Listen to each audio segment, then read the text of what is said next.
Ô pessoal, olha só que dia maravilhoso que tá lá fora hoje. Gente do céu, que sol lindo. Céu azul, céu de brigadeiro, maravilhoso. Temperatura agradável, nem muito quente, nem muito frio.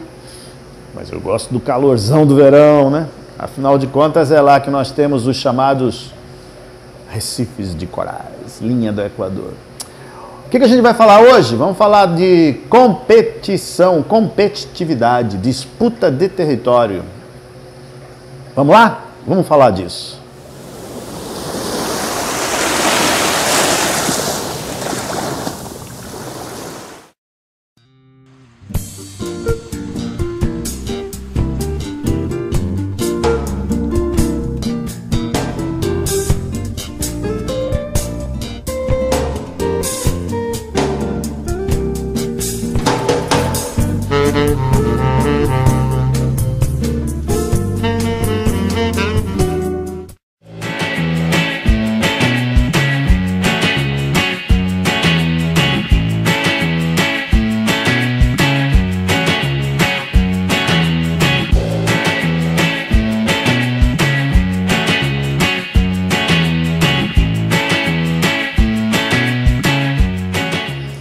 Fala, povo das águas. Eita, que essa roupa desse bicho aqui tá muito ruim, precisando de um novo visual. Ô Ted, você tá, né, precisa ficar mais elegante, aparecer nas câmeras. Sumiu até a boca dele, não tem boca, não tem mais, né, Mr. Ray? Mr. Ray também tá. Bom, vamos lá? Vamos brincar? Vamos conversar mais um pouquinho. Muito obrigado, meu Deus, muito obrigado aos meus antepassados, muito obrigado, meu pai, muito obrigado, minha mãe. Muito obrigado a você que nos acompanha, né? Pessoal, é o seguinte, hoje a gente vai falar sobre uma coisa bem bacana, uma coisa que durante muitos anos é baseado nisso que a vida se desenvolveu no nosso planeta. Muita gente olha para os recifes de corais e quando eu dou minha palestra, eu sempre gosto de iniciar com esse quadro que eu vou mostrar agora para vocês, essa analogia. As pessoas olham para o recife de coral e o que elas enxergam? As pessoas entram aqui, vê o Big One, vê a grande praia, vê o nosso Nano, está na maré baixa, olha que legal. 14 anos, hein? Sistema Jauber. E aí eles olham e falam assim, nossa, mas como é lindo, como a natureza é linda, como Deus é perfeito, que coisa maravilhosa, que coisa mais harmoniosa. E de fato, todos esses adjetivos, todas essas expressões estão corretas. Todas elas sem exceção. Por quê? Porque essa tal beleza, essa tal coisa que nós enxergamos com os nossos olhos, ela é fruto daquilo que nós temos dentro de nós. Olha que analogia interessante. Se você pegar um cachorro, colocar ele de frente ao mar, ou de frente a uma montanha, uma paisagem deslumbrante, bucólica, maravilhosa, cheia de beleza, e pudesse perguntar para o cachorro se ele está achando aquilo bonito, ele provavelmente iria olhar para você, fazer aquela cara de sorriso, abanar o rabo e dizer, eu estou feliz porque eu estou aqui do seu lado. Né? E você cuida de mim e eu gosto de cuidar de você. Muito provavelmente seria isso que o cachorro iria falar. Da mesma forma, se você der uma rosa num vaso bem bonita para um cachorro, porque é aniversário dele, ou porque você gosta dele, como demonstração de afeto, ele vai pegar essa rosa, vai comer, vai mastigar, vai fazer xixi, vai destruir o vaso. Enfim, a última coisa que ele vai ver nessa rosa é a beleza e, como tal, querer preservar essa beleza. Um cachorro não para em frente ao mar para meditar, deslumbrar a beleza da paisagem, ou a beleza de uma montanha, de um campo. Ele desfruta aquilo de outra forma. Por quê? Por que será que é assim com os animais, de uma forma geral? A beleza, ela está dentro do ser humano. A identificação da beleza, ela só acontece porque nós temos isso dentro de nós. É impossível você exteriorizar aquilo que você não tem dentro de você. E o conceito de beleza não está dentro do cachorro. Isso não é algo que faz parte da mente, com M maiúsculo, do animal, do cachorro, do irracional. Né?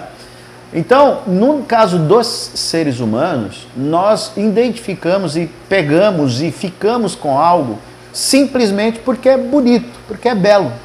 O animal raramente faz isso. Se aquilo não tem utilidade para o animal, ele despreza. Ele fala, não, para que vai me servir isso? Ele é muito, vamos dizer assim, prático nesse aspecto. Então, a gente tem que entender uma coisa.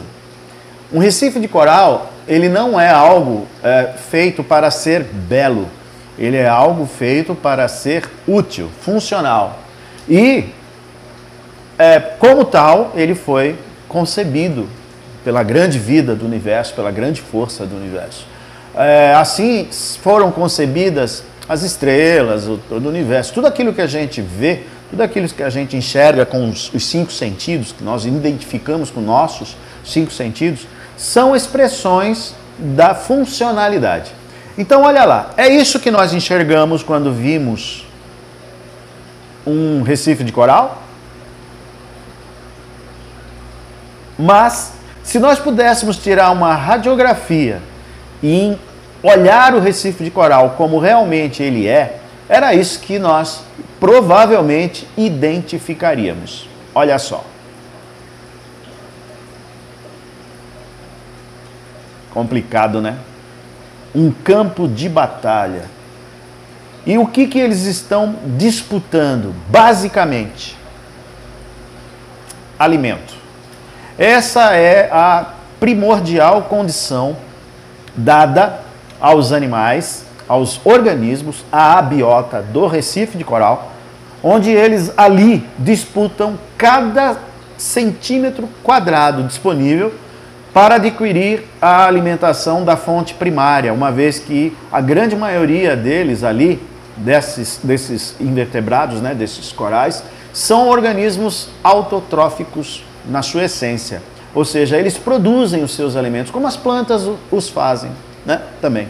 Então, é através do produtor primário, que é o Sol, que os recifes de corais conseguem desenvolver fazendo a simbiose com as algas zooxantelas e etc, etc, etc. Pois bem, visto que isso é uma disputa de território e o espaço ele é crucial, uma vez que é apenas através do coral estar preso, fixado a um substrato, que ele conseguirá desenvolver-se e seguir o seu percurso para o qual ele foi geneticamente programado.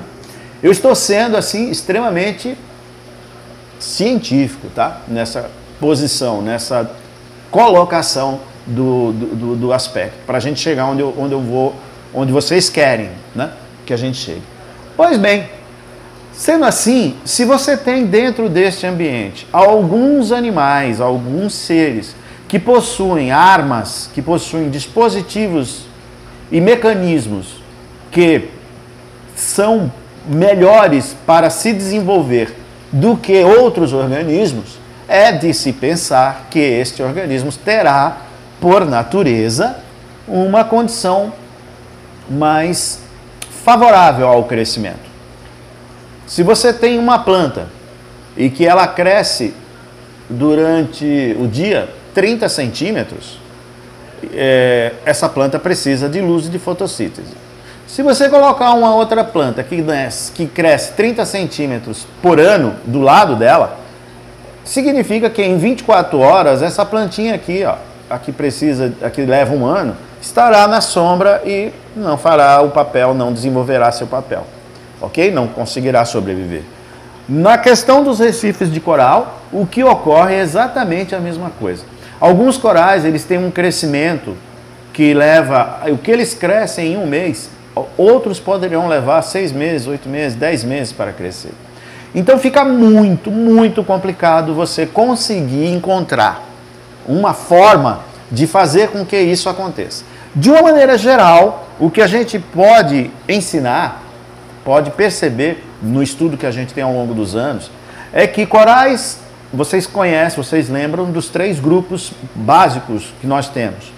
O soft coral, octacorales, ou corais com os pólipos cujo número de tentáculos são 8 ou múltiplos de 8, e os hexacorales, que são os corais pétreos, os corais duros, que são corais cujos pólipos possuem tentáculos múltiplos de 6 ou 6.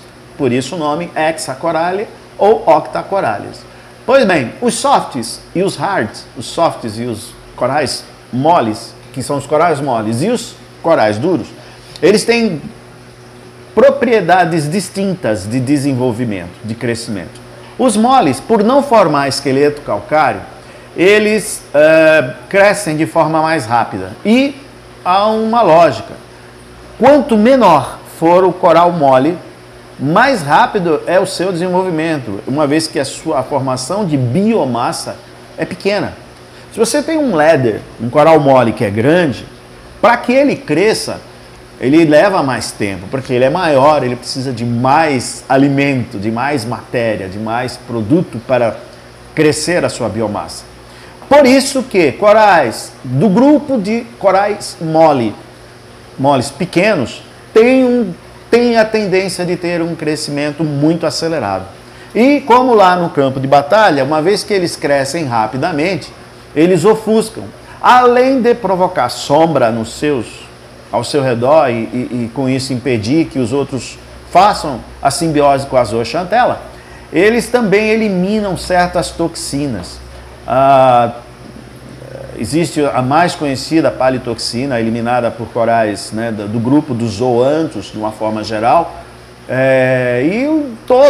absolutamente todo coral, quando você consegue ver isso, inclusive quando você tira um coral de dentro d'água e ele esguicha, né, em especial os corais duros, moles, eles eliminam aquele líquido. Aquele líquido não é água destilada, aquele líquido possui mediadores químicos, e quando ele se sente ameaçado por uma outra espécie encostando próximo a ele, naturalmente libera toxinas, nematocistos, enfim, uma série de produtos que tem como função protegê-los desta possível invasão e disputa territorial. Por isso que uma das formas mais eficientes que nós encontramos de fazer com que um coral não cresça de forma muito abundante é pôr esse coral num ambiente isolado. Ou seja, se você tem, por exemplo, uma Xenia Blue, você deve colocar ela no centro, exatamente no local, onde ao seu redor, à sua volta, você consiga tirar, eventualmente, os pedaços que vão crescendo. Se você põe uma Xenia Blue na base de uma rocha, onde você não tem acesso e essa rocha faz interligação com tudo, de tal sorte que ele consiga crescer, proliferar por cima dessa rocha, assim, a única forma que você terá no futuro de fazer com que esse coral seja controlado, o crescimento dele, é uma colher, uma faca, um objeto cortante metálico. Legal o barulho, né? E ir raspando. Deixa eu mostrar uma coisa para vocês, espera aí. Olha só que interessante. Uma colher. Isso aqui é um dos melhores e mais eficientes ferramenta, é uma cureta, uma concha, para você controlar esse tipo de coisa. Tá, e o controle é exatamente o que seria, Alberto? Seria você raspar, desliga a circulação, raspa, aspira, redinha, tira, dá para um amigo, enfim, leva numa loja, desapega, né? Porque não tem o que fazer. Se você deixar isso de outra maneira, se você deixar isso do lado, numa rocha isolada, que é o que eu costumo fazer e eu gosto de fazer, o que vai acontecer? Esse coral vai crescer naquela região e não vai ter o perigo dele estar se proliferando e tudo mais, e você tem que ficar atento.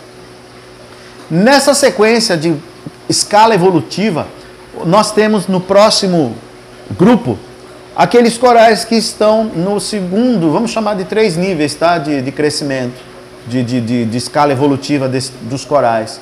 O coral mole, o coral duro, porém com tentáculos, com pólipos longos, os chamados LPS, né? Large Polyp Stones, os pólipos calcários, duros, longos, de pólipos longos. Nós temos e por último, SPS, que são os corais duros propriamente dito, né? Os Short Polyp Stones, os corais pólipos duros, curtos, ok? Então, nessa escala de 1, 2, 3, nós temos os soft, aí vem os nossos LPS. Os LPS, eles já têm um esqueleto calcário, portanto, eles demoram um pouco mais para crescer. Porém, eles desenvolveram uma técnica eficiente, muito eficiente, para conseguir garantir esse processo de crescimento lento do seu esqueleto através da expulsão. Eles inflam, eles enchem os seus pólipos de água, se estufam, se ficam entumecidos, e com isso eles conseguem atingir distâncias maiores ao seu redor. Um exemplo clássico disso, né, são os frogs, os hammers, dessa família aí. Por último, nós temos os corais duros, propriamente ditos, os pétreos, formadores de Recife, onde eles têm uma capacidade de expansão lenta, eles não conseguem crescer de forma rápida. Então, assim, é preciso nós sabermos que, se você quer ter um aquário misto, você precisa colocar os animais duros, os corais duros, num ambiente mais isolado e mais benéfico em relação à alimentação. Ou seja, eles precisam receber mais luz para que eles consigam crescer sem intervenções externas ao seu redor. Se você colocar uma acrópora do lado de um leather, assim, fatalmente o acrópora não vai conseguir sobreviver. Nesse caminho, né, voltando aos corais moles, é preciso que você tenha também em mente a seguinte questão. Se você pôr um coral numa posição onde ele não esteja satisfeito biologicamente falando, ele tem duas opções. Ou ele reclamará do excesso ou da falta de circulação, ou ele reclamará do excesso ou da falta de luz. Isso será assunto para um próximo vídeo, que por sinal eu não sei se será tão breve. Eu estou com alguns pontos aí planejando e eu preciso, antes de decidir sobre isso, né, de falar sobre isso, eu preciso resolver alguns aspectos prioritários. Mas de qualquer forma, o que eu penso, tá, a respeito do que a gente está falando aqui, é exatamente essa questão. Ela é primordial, primordial. Obviamente você precisa conhecer as preferências, né, desse animal em relação à circulação e iluminação e alimentação eventualmente. Mas de tudo, o mais crucial é essa questão da vizinhança. Não tirem da cabeça de vocês essa imagem. Ó. Toda vez que vocês olharem para o aquário de vocês, beleza à parte, vida à parte, alegria à parte, é isso que está ocorrendo. O tempo todo, 24 horas por dia, em cada hora, em cada período do dia, um grupo diferente de animais entram em conflito. Estão toda hora disputando o território, tá bom? Bom, eu penso que é isso. Essa primeira parte, esse primeiro tópico, né? Eu acredito que foi bem legal. Vocês vão ter assim uma noção inicial sobre posicionamento dos corais dentro do sistema de um reef de coral, né? De um aquário de coral. E aguarde que logo nós teremos mais brincadeiras. Bora? Vamos embora? Muito obrigado, meu Deus, muito obrigado aos meus antepassados, muito obrigado, meu pai, muito obrigado, minha mãe. Muito obrigado a você que segue a gente. Não esquece do like, tá, pessoal? Não esquece do like. Tchau!